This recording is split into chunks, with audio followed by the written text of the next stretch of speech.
Greetings, friends. Saudações, amigos! Na semana passada, enquanto continuávamos nosso estudo pelo Grande Conflito, terminamos com a história de João e Charles Wesley, indo em uma viagem missionária para o que eram então as colônias britânicas na América. No caminho, o navio foi surpreendido por uma terrível tempestade, embora o próprio João temesse pela vida, ficou profundamente impressionado com a paz demonstrada pelos morávios. Enquanto estava na América, Wesley passou algum tempo com os morávios e ficou impressionadíssimo com a fé deles e também com a vida cristã deles.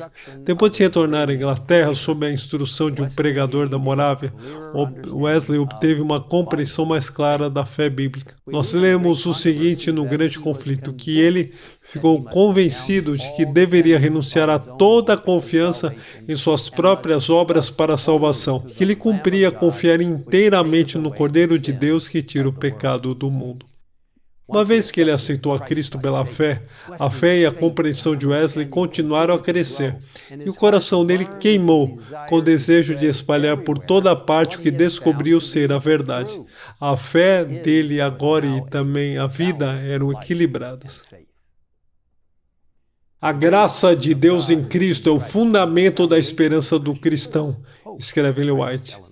E essa graça se manifestará em obediência. A vida de Wesley foi dedicada à pregação das grandes verdades que recebera. Justificação pela fé no sangue expiatório de Cristo e no poder renovador do Espírito Santo a operar no coração, produzindo frutos em uma vida de conformidade com o exemplo de Cristo.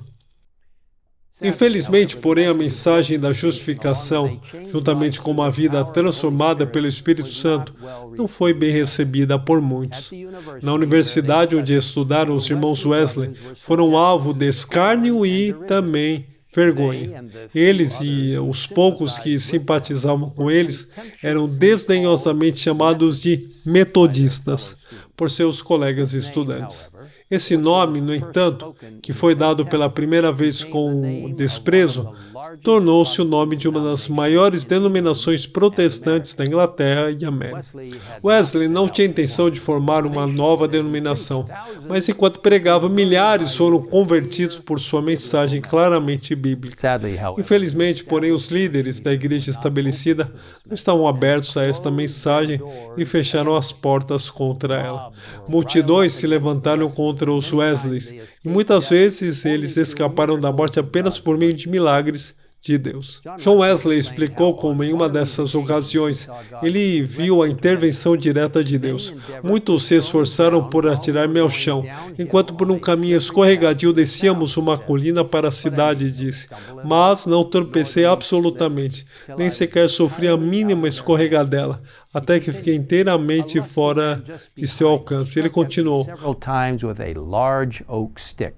Homem robusto, precisamente por trás, vibrou contra mim várias vezes grossa vara de carvalho, com a qual, caso me houvesse uma única vez batido na parte posterior da cabeça, ter-se-ia livrado de mais incômodos. Mas todas as vezes as pancadas se desviavam para o lado, não sei como, pois não podia mover-me nem para a direita e nem para a esquerda, dizendo, que cabelo macio ele tem. Os Wesley não apenas enfrentaram perseguições muitas vezes, mas seus seguidores também enfrentaram violência. Não era incomum turbas irem de casa em casa destruindo móveis e bens, saqueando o que quer que desejassem e brutalmente desacatando homens, mulheres e crianças. Em alguns casos eram afixados avisos públicos convocando os que desejavam ajudar a quebrar as janelas e saquear as casas metodistas. Promovia-se perseguição sistemática contra um povo cuja única falta era de procurar desviar os pés dos pecadores do caminho da destruição para a senda da santidade.